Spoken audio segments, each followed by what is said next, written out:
What's good, y'all? Drew Vlogs back, and today we're gonna do a story time on the 2024 GMC Denali. So it was, I think, 2 years now, or a year ago. Oh, it just passed on New Year's. It was a year ago. So what had happened? What went down? What was going through my head when it happened? So let me get into it. So me, my girl, okay, the truck was packed. Three people in the back, me driving, and a friend that we were taking to Mexico with us. So it was me, the friend, my suegro, my girl in the middle, and her tia on the side. We were on our way to Michoacan.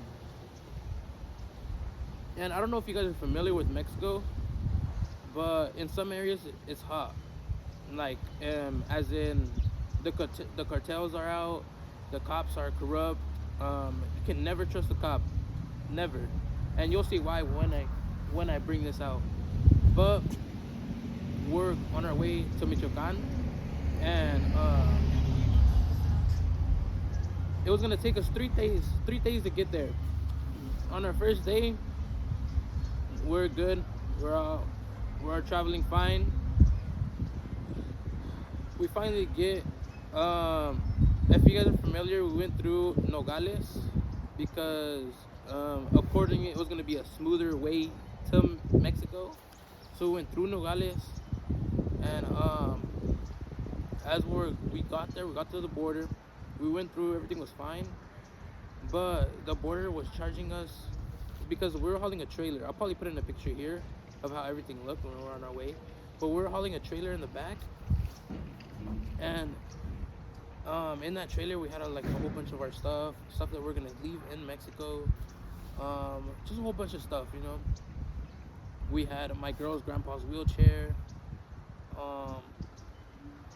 and they wanted to charge us like 8,000 to cross everything over, and we're like, no, that's like way too much. Like, I know you guys are trying to get some money out of us, so I mean, what's the best you guys can do? And they only dropped it down to 5,000. Oh, this is pesos, by the way. 5,000 pesos. And so we're like, all right, fine, whatever. We have TVs, we have a boiler, we have a whole bunch of stuff that's going over there. So we're like, oh, fine.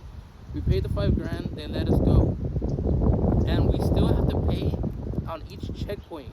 Each checkpoint's like 200 pesos. Sometimes they be ranging all the way to 500 pesos for each checkpoint. But we're like, whatever. We start going. We get through Sonora. All right, guys. So on our second day, we had just got to, I think it was Ciudad Obregón, and then it was already like kind of getting dark, and we had just got to Navolato, and right before we got to Ciudad Obregón, our trailer leaf spring snapped. It broke. It blew our fender right off. And then we had made it to Navolato. And in Navolato, my suegro had some family there. So it was already in the dark. We get to their house. Mind you, as we were going through the damn ciudad, there was a quinceañera, or like a party, or someone got married or something. And we passed through there, truck, trailer. And on the sides, there was trocas blindadas. For people who don't know, that's bulletproof trucks. They had horses, they had guns, they had everything was there, everything. And we kept driving. We went right through the middle of them. We get to the house. We only have 2 days to fix the trailer. We get there, we start taking it apart. We have to unload everything that's in the trailer because that trailer, mind you, it was probably like 3,000 pounds. I'll say 3,000 pounds. So we're like, shit, you know, it's hella heavy. The wheels are kind of cambered from all the weight. And we unload everything. We start assessing the damages, and come to find out that both leaf springs snapped, blew the fenders off, and one of the side panels was bowed out. It was literally about to explode. So we take everything out, we reorganize everything. We take the trailer to like a welder. He fixes the leaf springs, gets everything right, and we were there for like 2 or 3 days. A 3-day trip turned into a 4, 5 day trip. So we're like, all right, fine, whatever. Just take your time fixing the trailer so it don't happen again. And we were all of us were already tired of staying there. We already wanted to get home to some comfortable beds. I mean, the beds were comfortable, but it's just nothing like your own home. So it's the 3rd day. We're like, all right then. We start packing everything. We get our clothes. We get everything that was there, and we start heading out.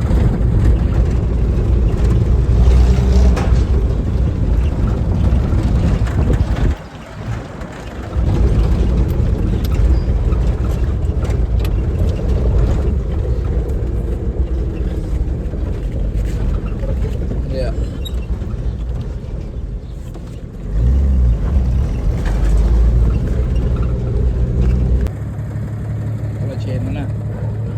Now it was probably like 4. Yeah, it was like 4 o'clock when we left. And by the time we got to Los Mochis, it was already kind of getting dark. But we're like, fuck it. If we go fast enough, we'll make it through. And the bad part was, we weren't even to Sinaloa. We weren't into Culiacan yet. So we're like, whatever. We start going. We get to Navolato. We're like halfway through Navolato. There's this road called La Curva. We stopped before that. We stopped at an Oxxo.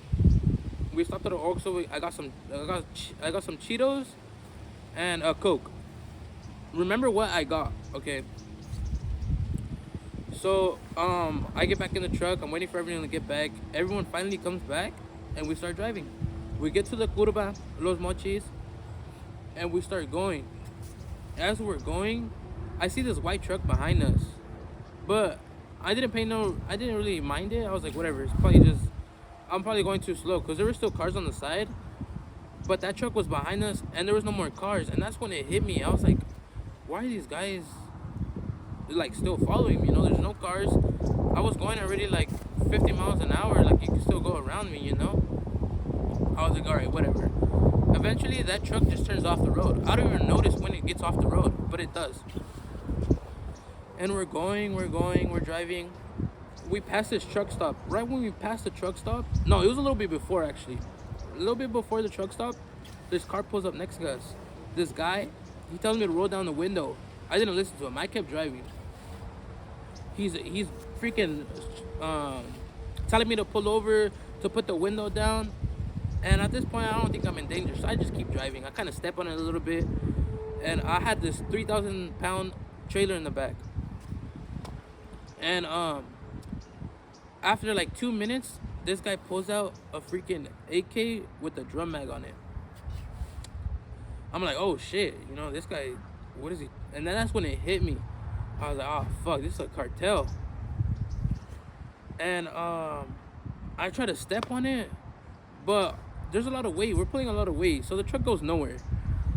And I'm like still driving. I'm kind of ducking my head, trying to look if they're gonna shoot or not. And that's when my suegro wakes up, cause my girl woke him up, and he was asleep. It sucks.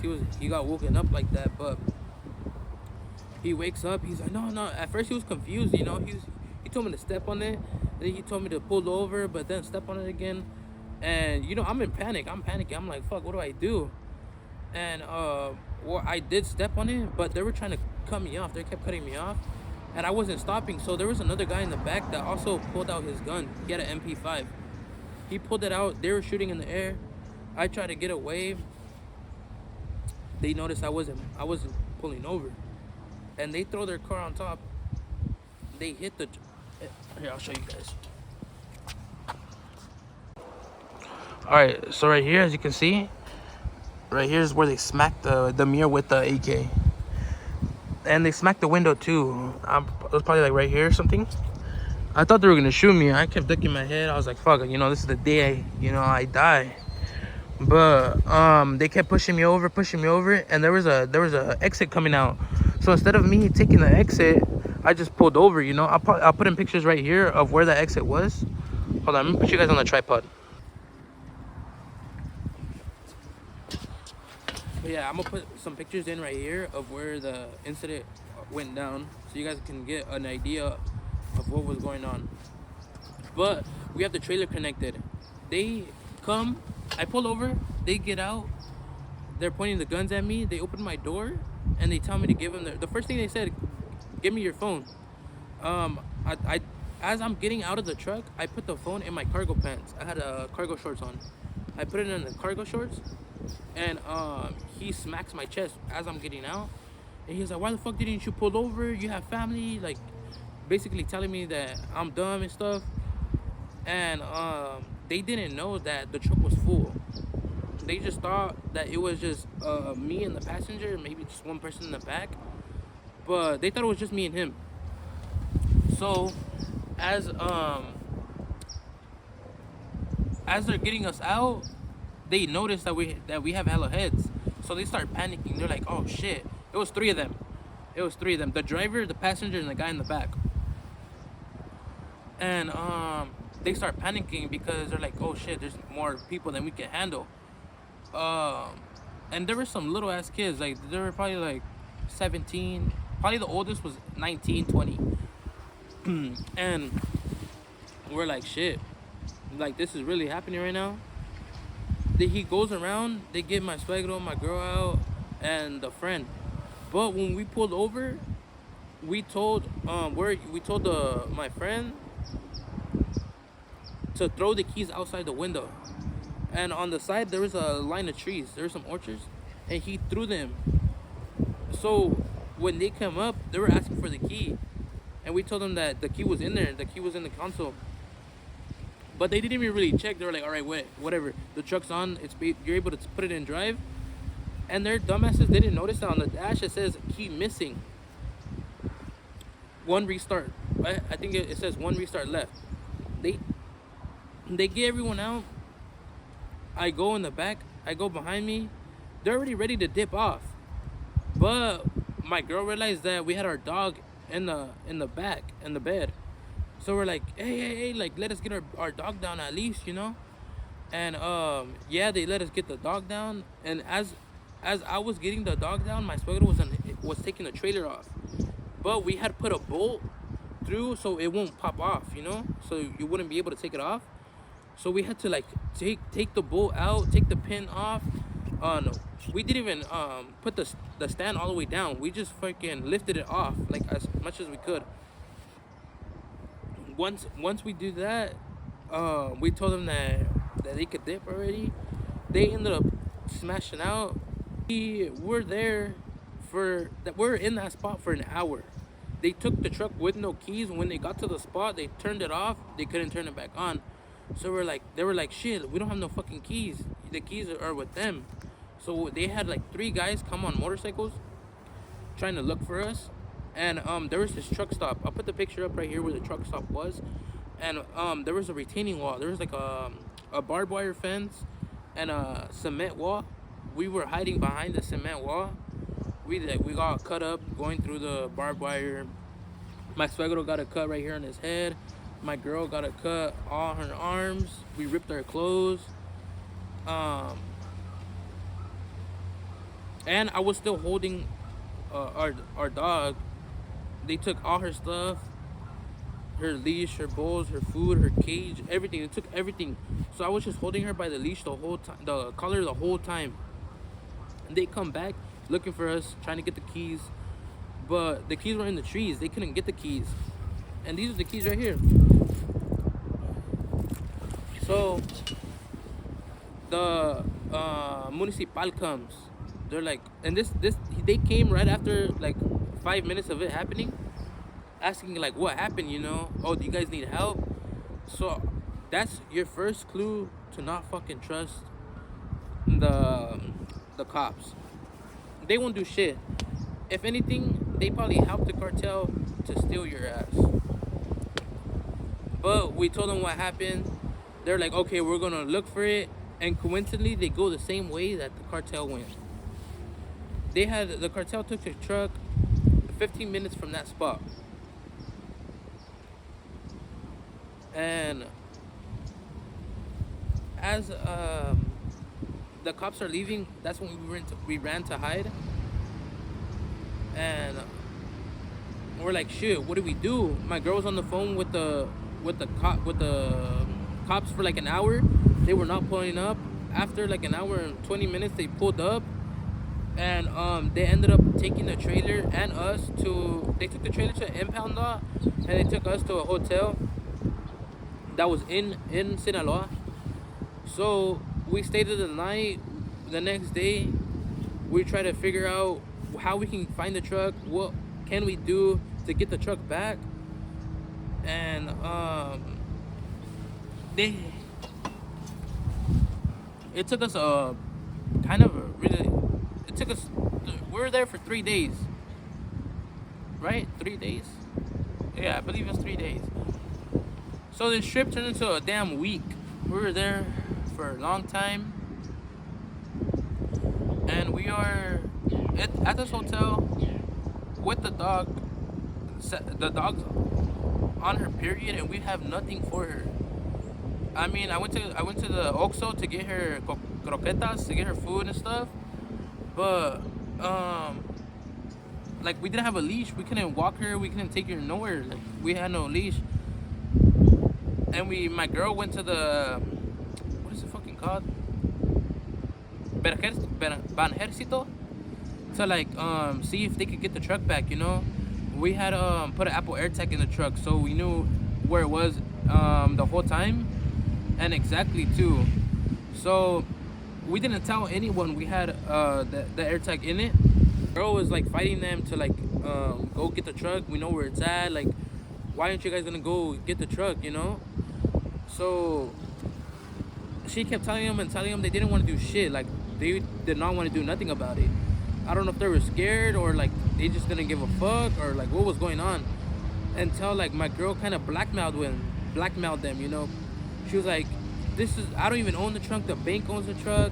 Like, if they find out that I don't have the truck, they're gonna have the government come get it, and you know, like type shit. So after she said that shit, she called the military. The lady at the desk was like, she called the military. She's like, she wants her truck back. If she don't get her truck back, she's gonna make it a big deal and this and this and that. And that's when the military came and told them where the hotel was, so they could send the investigators and the military guys to go pick up the keys. And that's another thing. At the site where it happened, we were there for like another 30-40 minutes looking for the key. And we're looking on the floor, but little did we know it was hanging off one of the branches. Which is crazy because, like, I don't know, the whole thing was crazy. So we're at the hotel, we're waiting for the military to get there. When the military comes, they come in unmarked cars, no badges, no identification, nothing. So we're kind of sketched out by it. So we took like some videos and pictures like secretly. I'll probably put them up here. I didn't take really clear ones, but I have some. So I'll probably put them up right here. And then also, once they took the keys, they went and literally got the truck in, I want to say 4 hours. And when they took the truck, I was tracking it the whole time. These guys went to the Oxxo, they went to a marisco spot. They were going everywhere. They were joyriding the truck. And I'll probably put pictures right here where they had like drinks and stuff in the back. They had like what is it called? Like their drinks that they didn't take when it was at the impound lot. Also, when I told you guys to keep in mind those Cheetos and Coke that I bought, I didn't get to eat them, bro. They fucking took my Cheetos. It was closed. I was like, fucking bitches. I only took